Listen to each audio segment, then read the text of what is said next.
परिणीता, बाबा जी प्रणाम। आज दुनिया विश्व युद्ध की तरफ अग्रसर हो रही है। इसमें कौन है गुनहगार? अमेरिका, ईरान, इजराइल या कोई और?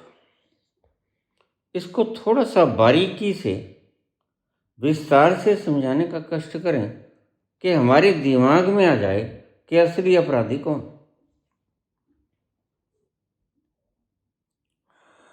तो पुत्री, तुमने वो प्रश्न पूछ लिया जो आज तक किसी ने पूछा नहीं था।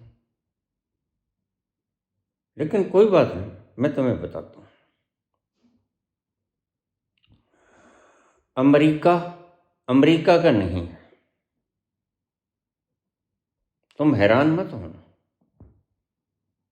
यहां से पहले अमेरिका में कोई लोग नहीं रहते थे। यहां से, इधर से, उधर से, एशिया से, अरब से, सभी साइड से लोग गए। उन्होंने अमेरिका को बसाया। अमेरिका का अपना कोई जद्दी वसनीक नहीं। अमेरिका सभी लोगों ने रल मिल के बसाया। यह उसकी हकीकत है, तुम भूल गए। और इजराइल भी इजराइल का नहीं, यह अरब कंट्रीज का है, अरब का है। तो ये दोनों मुल्क स्वयंभू मालिक नहीं है। अमेरिका अमेरिका का मालिक नहीं, इजराइल इजराइल का मालिक नहीं। अरब कंट्री की जायदाद पे बैठा है इजराइल,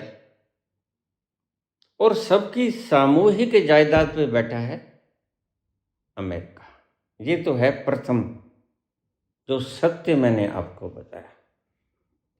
सभी देशों से, सभी कॉर्नर से, सभी डायमेंशन से लोग आते गए, मेहनत की, उन्होंने अमेरिका को रंग दिया।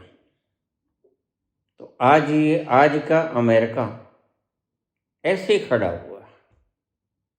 इजराइल ने धक्के से अरब देशों की जमीन या हथिया ली, और इसके साथ मिल गया शैतान अमेरिका। ये दोनों शैतान मुल्क हैं। तुम पूछते हो आखिर गुनहगार कौन? देखो, शोले फिल्म का एक डायलॉग है, वही आज ट्रंप कर रहे हैं। गब्बर सिंह कहता, यह हाथ मुझको दे दे ठाकुर। बस आज डोनाल्ड ट्रंप गब्बर सिंह बना बैठा है। ये हाथ मुझे दे दे ठाकुर। मुझे अच्छे लगते हैं, मुझे जरूरत है इसकी। वेनेजुएला की राष्ट्रपति को उठा लिया। यह सरेआम लुटेरे हैं। इजराइल के पास टेक्नोलॉजी है, अमेरिका के पास संपन्नता है, और वह संपन्नता ऐसे ही लूटपाट करके बनाई। अमेरिका की अपनी नहीं। यह हाथ मुझे दे दे ठाकुर। तुम्हारे सामने सरेआम गुंडागर्दी। उठाया कि नहीं उठाया? वेनेजुएला के राष्ट्रपति को उठाया कि नहीं उठाया? क्या बात। अगर कोई देश छोटा है, शक्तिहीन है, यूएनओ बना तो इसलिए था कि रक्षा करेगा। अमेरिका रक्षक की जगह आज भक्षक हो गया। इसने सभी छोटे मुल्कों की संपत्तियों को, रेयर अर्थ मेटल्स को, भीतरी धरती के भीतर गर्भ में छुपे हुए खजानों को, या तकनीक को, या तकनीकी व्यक्तियों को लूटना शुरू कर दिया। उनके बल पर आज ये शहंशाह बना हुआ है। इसका अपना कोई इतिहास नहीं है, आप जाकर देख लो। तुम इतिहास पढ़ोगे लेकिन मैं साक्षी हूँ, क्योंकि तुम 2-4 हजार 10,000 साल का इतिहास देख लोगे, लेकिन मैं तो आपको लाखों सालों पुराने का इतिहास भी बता सकता हूँ। और वो इतिहास किताबों से नहीं, आंखों देखों से बता सकता हूँ। तो ये हुआ अमेरिका अमेरिका का नहीं, इजराइल भी इजराइल का नहीं, यह अरब देशों का है। सिर्फ एक धौंस से, और हमारे पंजाबी में एक कहावत है, पहले ज़माने में आग राख के भीतर छुपा के रखी जाती थी, माचिस से नहीं होती थी। अग लैन आई घर दी मालकन बन बैठी। तो पड़ोस में किसी को आग चाहिए थी, उस घर की मालकिन ने थोड़ी सी आग दे दी, उसे ले जाओ। तो करती करती वो घर की मालकिन बन बैठी कि बस ये तो मेरा ही है। ऐसे ही अमेरिका ने किया है।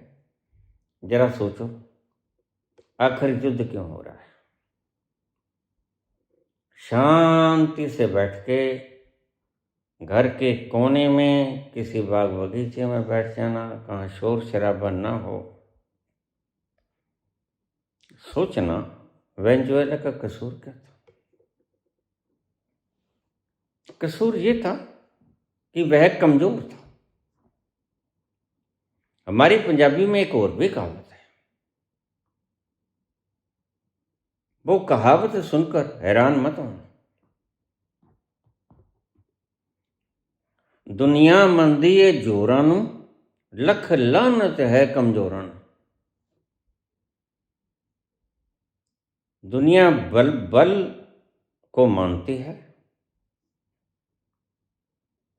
कमजोरों को तो लाख लानत है। दुनिया मंदी है जोरां नूं, लख लानत है कमजोरां नूं। कमजोरी एक बहुत बड़ी अपराध है।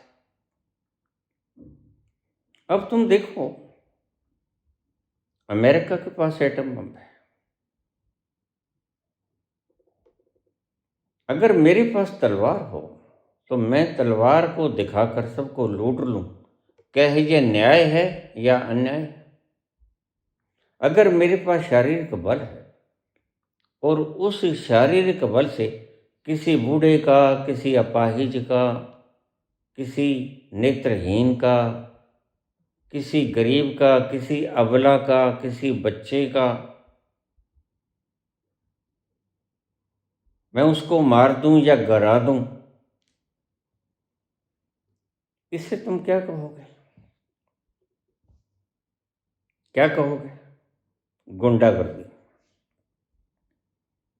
रल मिलके दो मुल्कों ने गुंडागर्दी करनी शुरू कर दी है। वो दो मुल्क हैं, इजराइल नंबर 1, नंबर 2 अमेरिका। ये दोनों विश्व के शैतान हैं। बिल्कुल, मुझे कोई गुरेज नहीं। विश्व के शैतान हैं दोनों, डाकू हैं। चोर नहीं है, डाकू हैं, लुटेरे हैं, सरे आम लूटते हैं और कहते हैं कि हाँ हमने लूटा है। दुनिया मंदी है जोरां नूं, लख लानत है कमजोरां नूं। देशवासियों नहीं, विश्ववासियों, मैं तुमसे एक बात कहना चाहता हूं। आज मैं तो आज हूं, कल चला जाऊंगा। ज्यादा देर तक मैं जीना भी नहीं चाहता, क्योंकि मैंने मेरा लक्ष्य पा लिया। इनको अभी जिस लक्ष्य का पता भी नहीं, वो मैंने पा भी लिया है। इनको जब पता चलेगा नहीं चलेगा, यह खुदा जाने। और अब मेरा जीने का कोई औचित्य नहीं बचा है, जीवेषणा नहीं बची है, जीने की इच्छा नहीं बची है। इसलिए मैं हर चीज को बाकायदा, निर्भय निर्भयता से बोलता हूँ, मुझे कोई डर नहीं, जरा भी। मेरे पास खोने को कुछ भी नहीं, और सारा जहान मैं ऑलरेडी पा चुका हूं। मार्कस ने कहा था, मजदूरों, तुम्हारे पास खोने को हाथ की जंजीरों के अलावा कुछ नहीं, और पाने को सारा संसार है। लेकिन एक शब्द मैं भी तुम्हें कहता हूं, मेरे पास खोने को कुछ नहीं है, और पाने को मैंने जो था वो सब पा लिया है। सारा संसार, जहां तक इसकी हद हदूद, आद अंत मध्य, सब मैंने पा लिया है। अब पाने को कुछ बचा नहीं, खोने को कुछ है ही नहीं। जो खोने को था वो मैंने बहुत पहले खो दिया। 28 अक्टूबर 1985 को जो खोने को होता है आदमी के पास, वो होता है अहंकार। वो मैंने उस दिन खो दिया था, उससे बाद वो बचा नहीं। पाने की कोई तमन्ना नहीं, क्योंकि उसी दिन मैंने अहंकार को खोने के तत्क्षण वो पा लिया था, जिसको पाने के बाद कुछ भी पाने को शेष नहीं रहता, व्यक्ति तृप्त हो जाता है। अब आ जाएं इस बात पे कि दोनों में भी शैतान सबसे ज्यादा कौन? तो इजराइल सबसे बड़ा शैतान, वो बेसिक रूट है। वो किसी न किसी तरह अमेरिका को अपने वश में रखता है, अमेरिका से सारे काम करवाता है, धन लेता है, सारे हथियार लेता है। अमेरिका को पागल बनाकर वह सारी दुनिया पर अत्याचार कर रहा है। जो सावरकर हो गया, चरण चुंबक हो गया, उनको ये छोड़ देते हैं, बाकियों को ये रगड़ देते हैं। निश्चित रूप से जाएगा तो इनके साथ भी कुछ नहीं। इससे पहले अमेरिका ने ऐसा कुछ नहीं किया। सिर्फ यह काम एटम बम गिराने के बाद यह मनस्वृत्ति बनी, वहां से काम शुरू हुआ। अन्यथा अमेरिका दूसरों की सहायता ही करता था। अब शैतान हो गया है, और वैसा ही राजा हो गया है डोनाल्ड ट्रंप। बाकी सभी राजा बहुत शरीफ आए, बहुत अच्छे अच्छे लोग अमेरिका ने देखे। फ्रैंकलिन डी रूजवेल्ट अपाहिज था, 4 बार चुना गया राष्ट्रपति, लेकिन उसने किसी तरह की कोई कोताही नहीं की इस परमात्मा की सृष्टि के साथ। अब एक ऐसा दुष्ट सबसे ऊंची ताकतवर गद्दी पे बैठा है, जो सरेआम वो काम भी करता है जिसको कहने में भी शर्म आती है। छोटी छोटी बच्चियों से रेप, उनके मांस खा लेना, उनका लहू पी लेना। क्यों? क्योंकि यह ताकतवर है। बूढ़ा ना हो, ये बूढ़ा भी होगा, ये मरेगा भी एक दिन। यहां कभी कोई सदा के लिए रहा नहीं, एक दिन जाएगा।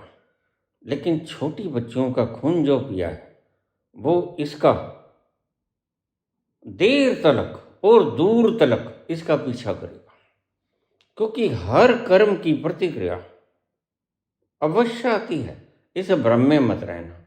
Every action there is an equal and opposite reaction, बिल्कुल बराबर, सम अनुपात इसको परिणाम मिलेगा। लेकिन क्योंकि इन्होंने न तो परमात्मा के बारे में विचार किया, न खोज किया, तो मिलना तो बहुत दूर की बात है। अब हम विषय पे आ जाए। जरा सोचिए, अमेरिका के पास क्या नहीं, सबसे अमीर देश है, सबसे बड़ी जीडीपी है उसकी। चाइना नंबर 2 पे है। पहले 18 ट्रिलियन की अर्थव्यवस्था थी आज 20 से भी ऊपर है। हिंदुस्तान 4 के आसपास मंडरा रहा है, जद्दोजहद कर रहा है। आबादी दोनों की बराबर है, चाइना और हिंदुस्तान की। और दुर्भाग्य से इस देश को ऐसे लोग मिल गए हैं जो इस देश को नर्क बना के जाएंगे तो जाना तो पड़ता है सबको। नर्क बना के जाएंगे, उजाड़ के जाएंगे, खंडहर बना के जाएंगे, शमशान घाट बना के जाएंगे। यह मेरी भविष्यवाणी सुन लो। 2047 में यह विकसित राष्ट्र होगा, भूल जाओ। यह उजड़ा हुआ राष्ट्र होगा। इंशाअल्लाह इनकी उम्र लंबी हो तो ये अपनी आंखों से देखेंगे इस उजड़े हुए भारत को मैंने क्या से क्या कर दिया। लेकिन फिर भी इसके भीतर किसी प्रकार का कोई पश्चाताप नहीं आएगा, क्योंकि राज करने वाले कभी पश्चाताप नहीं किया करते हैं। पश्चाताप तो परमात्मा की दरगाह से आता है, वो तो कभी आएगा, उसकी बात छोड़ दो। वह पाई पाई का हिसाब ले लेगा।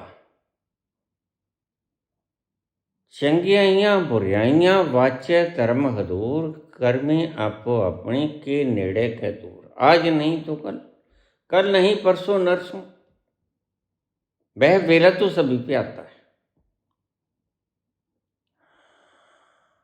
तुमने पूछा कि सही अपराधी कौन, तुम देख लो। इसका मन कहता है जैसे ये लड़की बड़ी सुंदर है, तो अपने संतरियों मंत्रियों को हुक्म करता है कि इसको उठा लाओ, मेरे हरम में डाल दो। पहले के जमाने में राजा महाराजा ऐसे किया करते थे। वो डीएनए बाकी है इनमें। तो लड़कियों को, छोटी छोटी बच्चियों को जो इसने करना चाहा वो किया।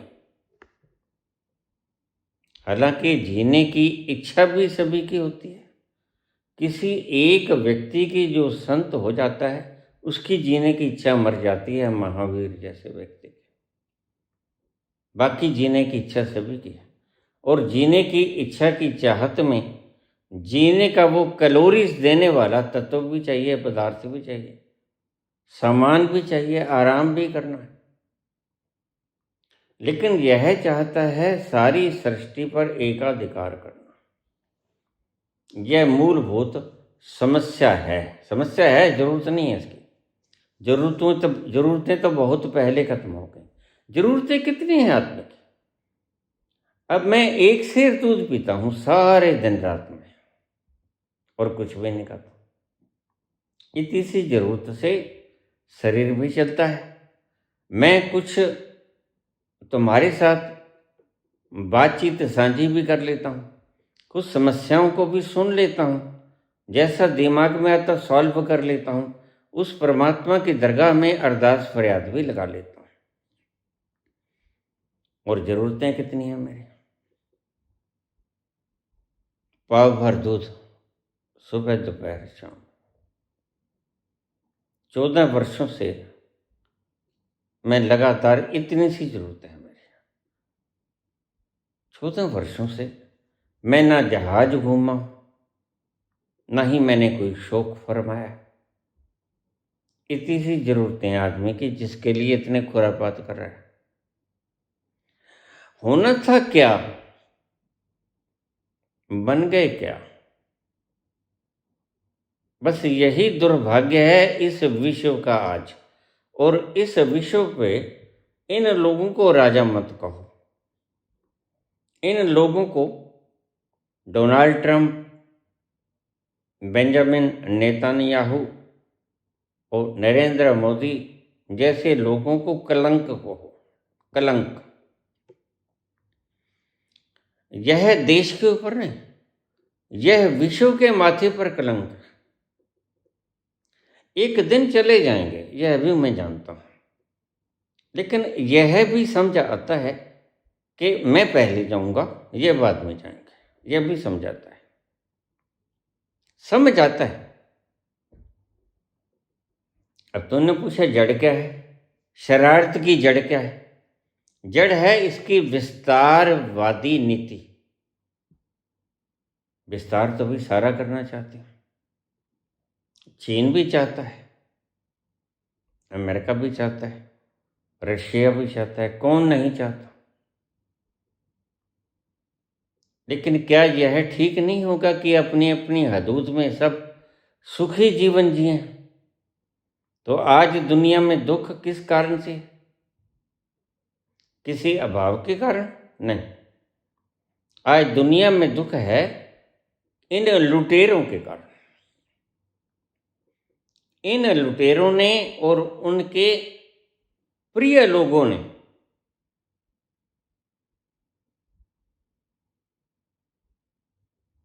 हम गरीबों की गरीबी का उड़ाया है मजाक। इन्होंने हमारा धन लूट लिया, तन के वस्त्र लूट लिए। यही तो कहा गांधी ने। तुम मेरी बात करते हो शहंशाह आलम, तुमने तो मेरे सारे हिंदुस्तान के वस्त्र तुमने छीन लिए, तुमने पहन रखे हैं। ये चाहते हैं सारे विश्व के ऊपर एकाधिकार, और एकाधिकार भी ऐसा नहीं जैसा तुम सोचते हो, जहां इनका दिल करे। अब ईरान का जो तेल है वह सभी गुणों से संपन्न है। इतना शानदार तेल है वहाँ का कि उसको ज़्यादा रिफाइन करने की जरूरत नहीं पड़ती। वेंजुआला का तेल है या और स्थानों का तेल है, वह भारी तेल है, उसमें मिक्सेशन बहुत है, उसको साफ सफाई करने में खर्चा बहुत आता है, वक्त बहुत लगता है, और फिर भी वह वैसा नहीं हो पाता। अब इनकी नजरें हैं, इनकी धर्मपत्नियां भी हैं, लेकिन धर्मपत्नियों को ये छोड़ देते हैं। क्योंकि जब धर्मपत्नियों की जरूरत भी क्या रह जाती है? जिनको शादी करके लेके आए उनकी जरूरत भी क्या है? जब एपस्टीन कांड की 14 साल की 12 साल की लड़कियां इन्हें उपलब्ध हैं। इसलिए मैंने कहा था पूंजी, पैसे का ज़्यादा होना, अपर लिमिट तय कर दी जाए, सारा संसार एकजुट हो जाए, सारे संसार के प्रतिभावान लोग इकट्ठे हो जाएं और तय कर लें इतने से ज़्यादा व्यक्ति अगर कमा लेगा तो वह कॉमन होगा। कॉमन देश का समझ लो, संसार का समझ लो, उसकी लिमिट मैंने भी घोषणा की थी। हिंदुस्तान में 25 करोड़ से ज़्यादा जिसके पास होगा वह सरकार का होगा। जब सरकार को चाहेगा वह मांग लेगा उससे, तब तक अपने पास रख लो अमानत के रूप में। तो ये एक अड़ंगा बीच में अड़ा देते हैं कि फिर तरक्की कैसे होगी। ये देख लो, ये तरक्की की है इन्होंने, ये तरक्की की है। हमारे शहंशाह आलम ने भिक्षा पात्र से शुरू करके चीफ मिनिस्टर बने, प्राइम मिनिस्टर बने। अब क्या करते हैं? अब हर चुनाव जीतने की योजना बनाते हैं।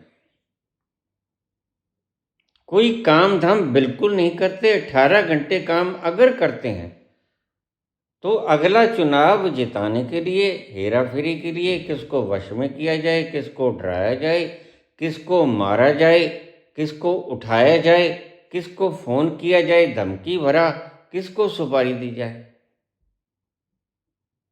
इस सब कामों में जो धृष्टतापूर्ण है उनमें इनका वक्त गुजरता है। बहुत से लोग इनसे सहमत भी होंगे, मुझे कोई एतराज नहीं। मैं अपनी बात बता रहा हूं और बेबाकी से बता रहा हूं, और बिल्कुल स्पष्ट उस स्थान पर जाकर बोल रहा हूं जिस स्थान पर अद्वैत भाव होता है। द्वैत नहीं होता, ईर्ष्या नहीं होती, द्वेष नहीं होता, वहां भय भी नहीं होता, वहां वैर भी नहीं होता। वहां जाकर बोल रहा हूं। इसलिए न मैं थर्राता हूं, न मैं घबराता हूं, न मैं डरता हूं, न मैं हिंसा करता हूं, और न मैं हिंसा को गौर करता हूं। हिंसा के प्रभाव में मैं नहीं आता। मैं वो तत्व हूं, जान लिए हूं, किताबों से पढ़ा हुआ मेरा ज्ञान नहीं, मेरा ज्ञान अनुभव से आया है, शास्त्र ज्ञान नहीं है। ना ही मैंने कभी शास्त्र ज्ञान दिया, और जब कभी शास्त्र ज्ञान दिया तो मैं बोला कि भाई ये कहानी है, ये शास्त्र ज्ञान है, मैंने नहीं दिखाई। खैर, तुमने पूछा ओरिजिन कहां से उठती हैं? इसका उद्गम स्थल कहां है? इसका उद्गम स्थल है ट्रंप की और बेंजामिन नेतन्याहू की विस्तारवादी नीति। ये छोटी छोटी बच्चियों को उठाएंगे, आपकी कहीं से भी उठाएंगे, और इनके जो शागिर्द हैं, जो संतरी मंत्री हैं, उठा के ले जाएंगे। फिर वो उनसे रेप करें, कत्लो गारत करें, उनका लहू पिए, खुद की तरक्की के लिए। दूसरों को मारेंगे, दूसरों का लहू पिएंगे, खुद के ऊपर बुढ़ापा ना आए इसीलिए। ऐसे दुनिया कब तक चलेगी? फिर अब क्या करना होगा? सारी दुनिया को इकट्ठा करना होगा। मैंने पहले भी बोला था हिंदुस्तान के लिए, लेकिन मेरी बात दूर तक जाती नहीं। किसी दिन मेरी बात दूर तक जाएगी। मैं उसी एक व्यक्ति के लिए बोल रहा हूं। आज भी एक बिटिया का कमेंट आया, बाबा आपकी बात दूर तक पहुंचती नहीं। मैंने कहा कोई बात नहीं, मैं बोले ही चला जाऊंगा। किसी दिन मेरी बात दूर तक पहुंचाने वाले व्यक्ति के पास पहुंचेगी, और फिर दूर तक भी पहुंची जाएगी। जिस तरह विश्वव्यापी हो गई मेरी बात, और वह कब होगी? जब उस ईश्वर को मंजूर होगा। नदरी मोख द्वार, जब वो चाहेगा तो मेरी आवाज को झट में फैला देगा। मैं भी उसकी इच्छा में ही चलता हूं। एक श्वास भी 28 अक्टूबर 85 के बाद मैंने उसकी इच्छा के बगैर स्वयं की इच्छा से नहीं लिया। वह चाहता है, तू जो चाहे तो दिन निकलता है, तू जो चाहे तो रात होती है, जिक्र होता है जब कयामत का, तेरे जलवों की बात होती है। तू जो चाहे तो दिन निकलता है, तू जो चाहे तो रात होती है। यह तल मैंने देखा है, ना लिखा लिखी, ना पढ़ा पढ़ी, ना सुना सुनी, स्वयं के अनुभव से। मार्कस क्या कहता है, चारवाक क्या कहता है, नीत्शे क्या कहता है, मुझे इनसे कुछ भी लेना देना नहीं। मुझे तब तलक लेना देना था इनकी बातों से जब तक मैंने अपनी आंखों से वह विभोर कर देने वाला दृश्य देखा नहीं था। जब से मैंने वो दृश्य देखा है, तब से मुझे इन लोगों ने क्या कहा, उनके लिए मैं बिल्कुल उदासीन हो गया। मैं अब इनकी बातों को सुनता ही नहीं, उदासीन।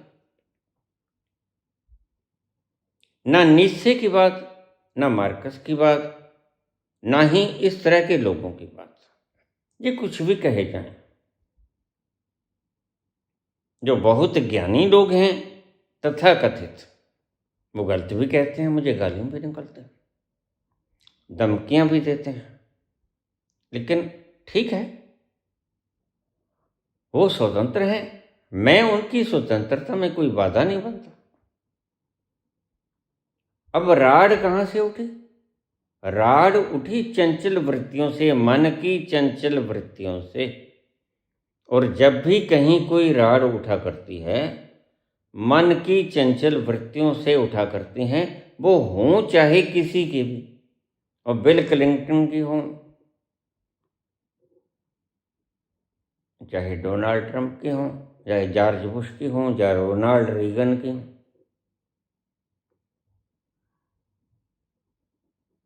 मन की चंचलता कोई बात खड़ी करती है तो ये लोग उसके पीछे हो लेते हैं और इम्प्लीमेंट करने में जुट जाते हैं। फिर दिखाओ इनको अपनी ताकत, और उस ताकत के प्रभाव में इनसे छीन लो सब कुछ जो इनके पास। मैं ये कहता हूं तुम छीन लोगे, ठीक है, तुम ग्रेट बना दोगे अमेरिका को, ये भी ठीक है।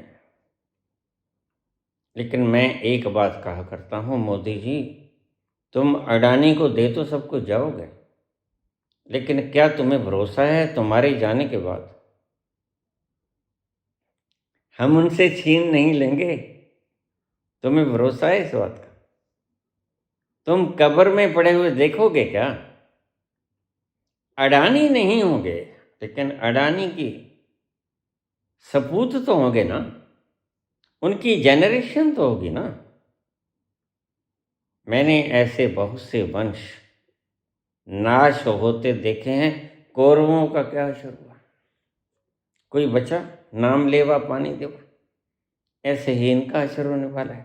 तुम दे जाओ, तुम लूट लो संसार को अपनी तुच्छ इच्छाओं के कारण। तुम एक बार ये कह दोगे, देखो मैं विश्व विजेता हूं, बिल्कुल विश्व विजेता हो जाओगे। विश्व विजेता तो सिकंदर भी था, लेकिन क्या हुआ उसके साथ? ये मन के चंचलता के पीछे लगने का नतीजा है। तुम बर्बाद हो जाओगे एक दिन, तुम्हारी नस्लें बर्बाद हो जाएंगी एक दिन, तुम्हारी फसलें बर्बाद हो जाएंगी एक दिन, क्योंकि यहाँ तुमने कुछ नहीं बनाया। जरा गौर से, बार बार बोलता हूँ, बार बार बोलता हूँ और रोज बोलता हूँ, यहाँ तुमने कुछ नहीं बनाया, इसलिए बिगाड़ने का हक तुम्हें नहीं। सिर्फ जो बनाया उसका लुत्फ उठाने का हक है तुम्हें। और सबसे ज्यादा समझदार कहलाओगे अगर तुम परमात्मा की बनाई सृष्टि का लुत्फ उठाओगे, सुख चखोगे और यहां से विदा हो जाओगे हंसते हंसते। इससे बढ़िया जिंदगानी नहीं होती। और अगर रोते रहोगे, फिक्र रहोगे, सारी रात सोओगे गोलियां खा खा के, डोर पे थिमकी, अपनी नींद भी बर्बाद करोगे, लोगों की नींद भी बर्बाद करोगे। फलसफा क्या निकलेगा? विनाश। और विनाश चाहता कोई भी नहीं। कौन चाहता है विनाश? यही टट पूंजी है। मुश्किल अगर हम मारने पे आ जाएं सभी लोग, देश की समझदार लोग अगर आज इकट्ठा हो जाएं, तो मैं कहता हूं मुझे सिर्फ 50,000 लोगों की जरूरत है। 50,000 लोग मर जीवड़े मुझे दे दो, तुम जैसा कहोगे मैं वैसा वातावरण पैदा कर दूंगा। 50,000 लोगों को समूह चाहिए मुझे, जो मरे मराए हैं, जो कहें कि मरे तो हम हुए ही हैं। वैसे ही मैं तुम्हें बताऊं, तुम जिंदा तो अब भी नहीं, और मृत्यु का कोई भरोसा होता भी नहीं, अगले ही पल आ जाए। न जाने कौन सा पल मौत की अमानत हो।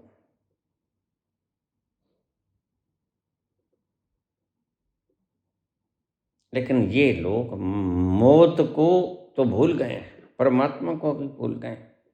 परमात्मा तो खैर होता ही नहीं इनके लिए, होना भी नहीं चाहिए, क्योंकि वो देखा नहीं।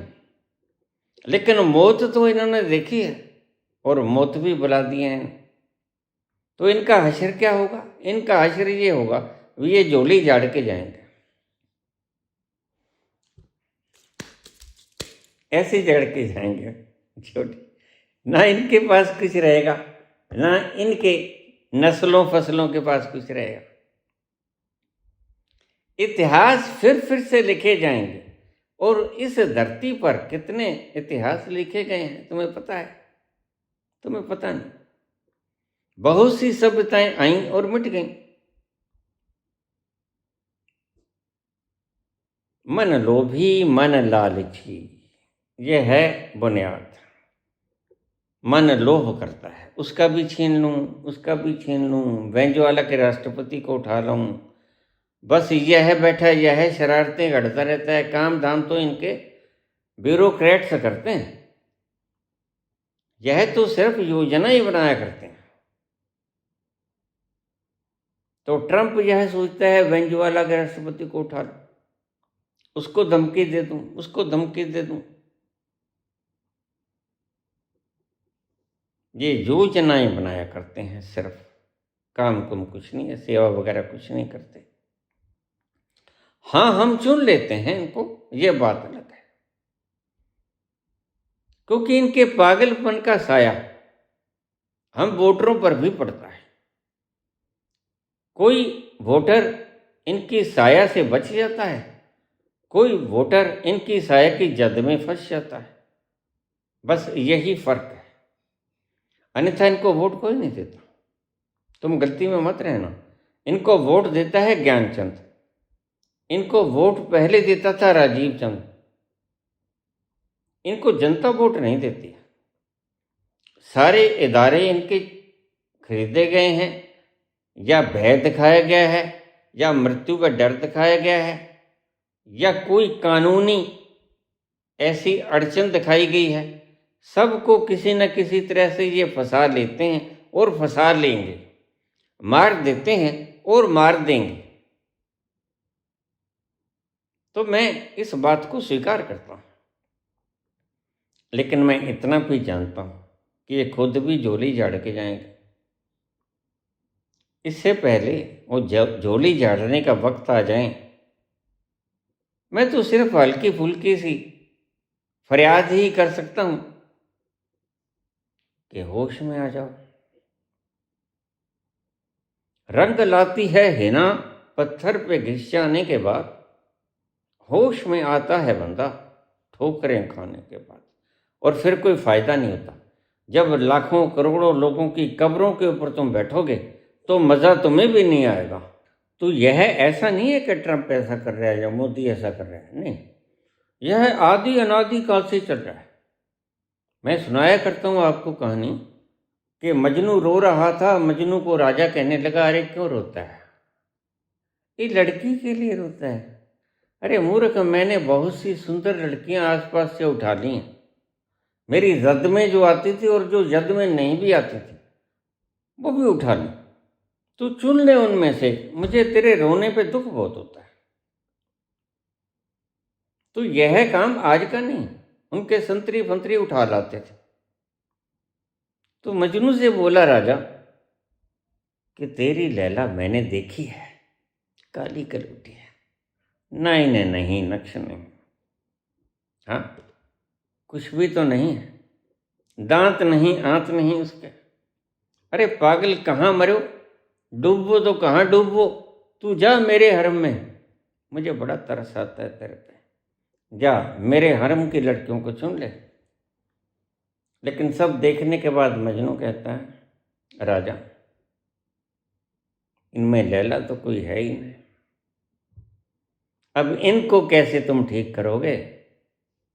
ऐसे लोग तो बने ही रहेंगे, खोमनई को मार दोगे तो तुम्हें पता है कितने खोमनई पैदा हो जाएंगे, यही तो तुम्हें पता नहीं।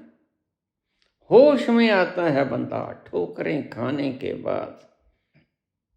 मन लोभी मन लालची मन चंचल मन चोर, मन के मते न चालिए पलक पलक मन और। कबीर कहते हैं कि मन के पीछे मत लगना भाई, तुम्हारे पास ईश्वर की बड़ी मेहर है, बड़ी सौगात है।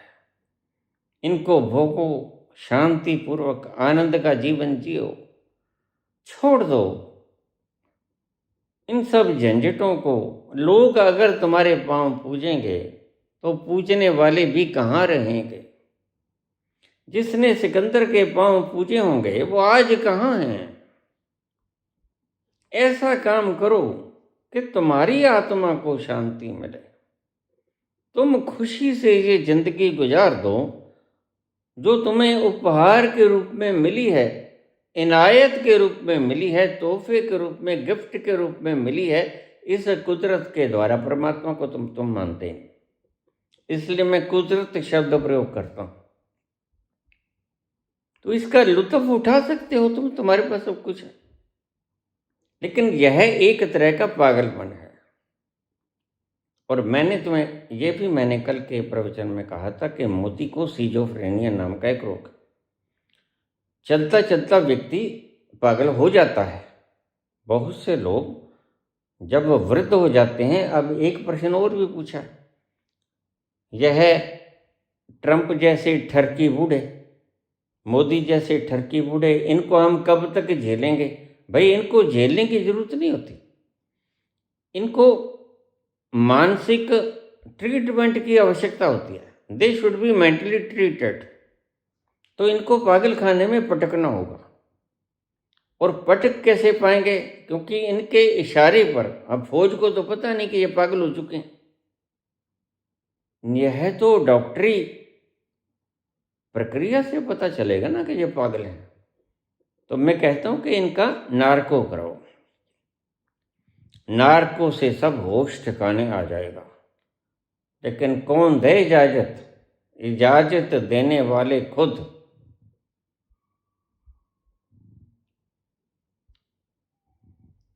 कलंक कलंक हुए बैठे हैं, क्या कहूं किसकी कहूं। जिनसे इजाजत हम मांग रहे हैं वह खुद कलंकित हैं, इसलिए किससे कहें। फिर भी मैं कहता हूं तुम्हारा कलंक तो हम माफ कर देंगे, छोड़ो। बस तुम इनके नार्को का इजाजत दे दो हमें कि कुछ भी है भाई, तुम इतनी बड़ी पोस्ट पे बैठे हो, तुम्हारी बातें 12 साल हो गया, तुमने किया भी है कुछ नहीं, सिर्फ प्रचार के अलावा। तो अब तुम्हारा नार्को होना चाहिए कि आखिर तुमने किया क्या क्या है। तुम तो कहते हो बहुत किया है, तो कुछ तो किया ही होगा। अब नहीं दिखता तो हम ऐसा ही कुछ टटोल लें जो भीतर से दिखता है, तो नार्को में वो सामने आ जाएगा। तो सीजीआई से मैंने यही बेनती की थी कि आप इन लोगों का, मैं आपको 72 लोगों की लिस्ट दे देता हूं, उनका नार्को कराने की आप अनुमति दीजिए। 3 लोगों का सबसे पहले, बस उससे ही तुम्हें समझा जाएगी, सिर्फ 3 लोगों से। और 3 का भी नहीं तो एक ही आदमी की इजाजत दे दीजिए, उससे ही तुम्हें समझा जाएगी। फिर तो तुम्हारी कलम अपने आप ही चलेगी, दूसरे के लिए, तीसरे के लिए। 72 के 72, 72 के 72 नहीं है, 72 से कहीं ज्यादा है। धीरे धीरे सब पर्दे उठते जाएंगे, प्याज की तहों की तरह सब खुलते जाएंगे राज। ऐसे होगा कल्याण। आज एक व्यक्ति के हाथ में हिंदुस्तान की बर्बादी और समृद्धि उसके हाथ में लिखी हुई है। वह थोड़ा सा जिगरा कर ले, हम उसके साथ हैं। थोड़ा जिगरा कर लो तुम भी देशवासियों, तुम इकट्ठे हो जाओ, मेरे चैनल पर आकर तुम कहो कि हाँ हम तुम्हारे साथ हैं। एक चैनल का मैंने परफॉर्मा बनाया था, साइट क्रिएट की थी हमने। वहां जाकर आप मेरे को लिखो कि हाँ हम साथ हैं, बस इतना ही। मुझे वोट नहीं चाहिए, बस सिर्फ मुझसे लिख दो कि हमारे हमारे हाथों की शक्ति, हमारे दिमाग की शक्ति, हमारे मनस की शक्ति आपके साथ है। इतने से ही जब तुम संग चलोगे और लाख व्यक्ति, सिर्फ 1 लाख किसी भी व्यक्ति के घर के सामने खड़े होंगे या सुप्रीम कोर्ट ऑफ इंडिया की चौखट पर खड़े होंगे, तो सीजेआई हुक्म देगा, ठीक, इस एक व्यक्ति का नार्को कराने की इजाज़त मैं देता हूँ, क्योंकि मेरे पास अथॉरिटी है। और अथॉरिटी होते सोते भी अगर आप इजाज़त नहीं दोगे तो हिंदुस्तान की तकदीर आपकी मुट्ठी में बंद है। हिंदुस्तान की तकदीर आपकी कलम से लिखी जाएगी। आज अभी वक्त बहुत बड़ा है आपका, तो इस तकदीर को लिख दीजिए आज ही। नार्को की इजाज़त दे दीजिए, आप अपने डॉक्टर चुन लीजिए, आप जगह चुन लीजिए, आप स्क्रीनिंग चुन लीजिए।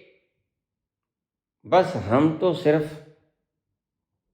सोडियम पेंटाथोल का इंजेक्शन दे देंगे, आपके ही डॉक्टर, और वह जो बोलेगा वह आप नोट करते जाना। सब प्याज की तहें उखड़ती चली जाएंगी। ऐसे नहीं मसले हल हुआ करते। आज साइंस ने बड़ी तरक्की कर ली है।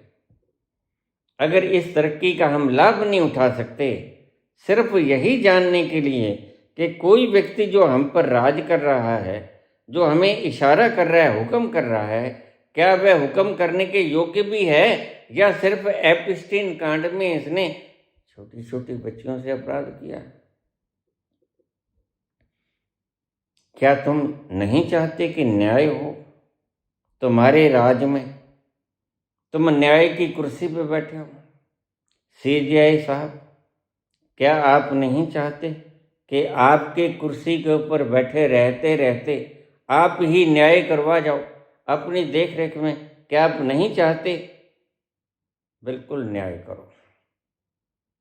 मैं किसी की मृत्यु या जीवन की गुहार नहीं मांगता हूँ, मैं न्याय की गुहार मांगता हूँ, और ये सब आपके हाथ में है। सभी लोग तो पीड़ित हैं, मुझे पता है, अन्यथा गाली कौन निकाल रहे हैं? ये लोग जो इनको गाली निकाल रहे हैं सोशल मीडिया पे, ये कौन हैं? तुम मेरे साथ आओ, तुम इस चैनल पर सिर्फ लिख दो कि हम आपके साथ, बस फिर मैं जानूं, मेरा काम जाने। आप लिख दो कि हम आपके साथ। मुझे न तो वोट चाहिए, वोट की चोट तो तभी हो पाएगी ना जब ज्ञानचंद की अकल ठिकाने आ गई। जब राजीव को हम ढूंढेंगे, उससे पूछेंगे तो बता भाई क्या क्या किया, यहीं से शुरुआत हुई थी। शुरुआत तो उससे बहुत पहले हो गई थी। तो ये राजनीतिक लोग तो ऐसा होने नहीं देंगे, क्योंकि इन्होंने खुद ठगियां मारी हुई हैं। इसलिए तुम ये मत समझना कि राहुल गांधी कह देगा ठीक है, नहीं नहीं, वो नहीं कहेगा। उनके पूर्वजों ने भी ऐसा ही कुछ किया है। वह ये मांग नहीं उठाएगा नारकों की, फिर तो जनता ये भी कहेगी कि फिर तो राहुल गांधी की माता का भी होना चाहिए, सोनिया गांधी का। नहीं नहीं, हम राहुल गांधी की कोई मदद नहीं चाहते, हम न्याय की मदद चाहते हैं और न्याय को खंगालना चाहते हैं और जनता की मदद चाहते हैं। क्योंकि इस वक्त अगर कोई दुखी है, पीड़ित है, तो वह पीड़ित जनता है।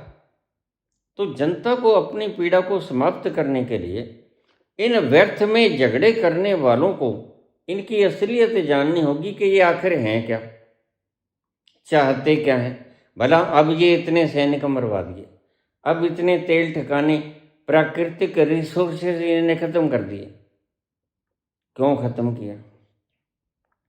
क्या इनका हक बनता था?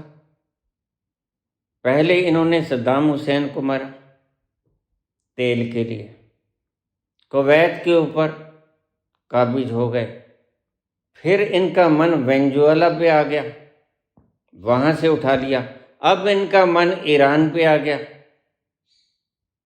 तो इनके मन को तो देख लें कि इनके मन के भीतर है क्या। इसलिए मैं अमेरिकन न्याय प्रणाली से भी रिक्वेस्ट करूंगा, करबद्ध प्रार्थना करूंगा कि आप डोनाल्ड ट्रंप के नार्को टेस्ट की इजाजत दीजिए प्रभु, कि आखिर ये क्यों कर रहा है ऐसा कुछ। पागल हो गया है जिसके भीतर कुछ ऐसा घुस गया है जो यह सारी दुनिया को मारने पे तुला हुआ है। कारण तो हमें पता लगना चाहिए ना, जीने का अधिकार तो सभी के पास है।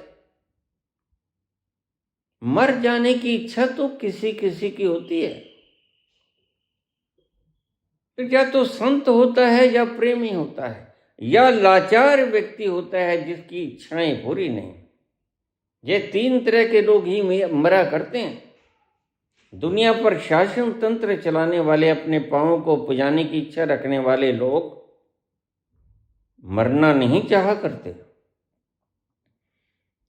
जनता अगर मेरे इस प्रवचन को सुने तो आपका बहुत बहुत आभारी हूं। मुझे किसी ओहदे की जरूरत नहीं है, मुझे किसी प्रकार के श्रेय की जरूरत नहीं है, मुझे वाह की जरूरत नहीं है। मैं तो अपनी कब्र बना रहा हूं सामने आके देखा। मुझे तो भविष्य में आने वाली जनता मेरे सानिध्य में बैठे और ध्यान की उन गहराइयों में उतर जाए जहां आनंद के फूल खिलते हैं। मैं तो अपनी ये है बाट जो रहा हूं, लेकिन इसमें क्योंकि नई नई समस्याएं आ जाती हैं तो मुझे बोलना पड़ता है। आज यह नई समस्या आ गई। एक राजा के दिमाग में खलल उपजी है, वेनेजुएला का तेल कैसे, फलानी स्त्री को कैसे उठा लूं, फलानी स्त्री सुंदर है उसको कैसे उठा लूं, अब ईरान का तेल मेरे प्रभाव क्षेत्र में कैसे आ जाए, सारी दुनिया मेरे इशारों पे कैसे नाचे। ये 80 साल का बूढ़ा अब क्या 500 साल जिएगा क्या। और वैसे भी कानूनन भी इसके 2.5 वर्ष रह गए हैं सारे राज करने के। उसके बाद तो इसको कौन, गधा भी नहीं पूछेगा इसको। ये चाहता क्या है इसका पता तो चले, सबकी आंखें खुलेंगी आपकी। और मैं बिल्कुल दावे से कहता हूं 100% मैं कन्फर्म कि आपको दुनिया के राजनीतिज्ञों की हकीकत का पता चल जाएगा। न्यायप्रिय लोगों, न्याय की कुर्सी पर विराजमान लोगों, अगर आपको मेरी बात कहीं भी किसी कोने से समझ आ गई तो आप इस पृथ्वी की तकदीर बदल जाओगे। फिर कहीं स्वर्ग वैसे भी नहीं है, फिर दुनिया ये धरती ही जीती जागती स्वर्ग की तस्वीर होगी, जहां हर व्यक्ति दान के लिए आतुर होगा, डाके के लिए आतुर नहीं होगा। बस मेरे ये 2 अल्फाज आखिरी। हर व्यक्ति बांटने को आतुर होगा, लूटने को आतुर नहीं होगा। अगर आपने इजाजत दे दी कि इन व्यक्तियों का नार्को होना चाहिए एट एनी कॉस्ट, अगर आप ये इजाजत दे दें तो दुनिया में सदा के लिए आपका नाम, आपकी शोभा जय जयकार होती रहेगी। आने वाली पीढ़ियां तुम्हारे नाम का गुणगान किया करेंगी, जैसे भगवान राम ने त्याग किया था किसी वक्त। आज राम राम दुनिया कर रही है। भगवान कृष्ण ने किसी वक्त छाती दिखाई थी, तो आज दुनिया कृष्ण कृष्ण कर रही है। वैसा ही काम तुम भी कर जाओ। इतिहास में ऐसे लोग अमर हुआ करते हैं जो दुनिया के लिए कुछ कर गुजरते हैं, कर गुजरना तो सभी को होगा, लेकिन जो दुनिया के लिए कुछ कर गुजरते हैं उन्हीं का नाम इतिहास में अमर हुआ करता है।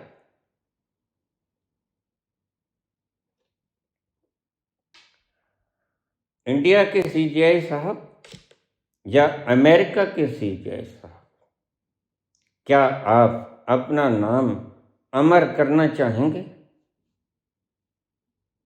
और इससे दुनिया के ऊपर बहुत बड़ा आप कृपा भी कर जाओगे, बहुत बड़ी कृपा होगी आपके अगर आप ये काम कर जाओ।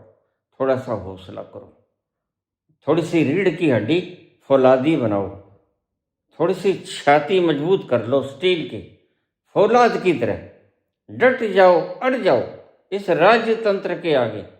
जो तुम्हारे पास अधिकार है वो किसी के पास नहीं है। You can do, only you can do. धन्यवाद।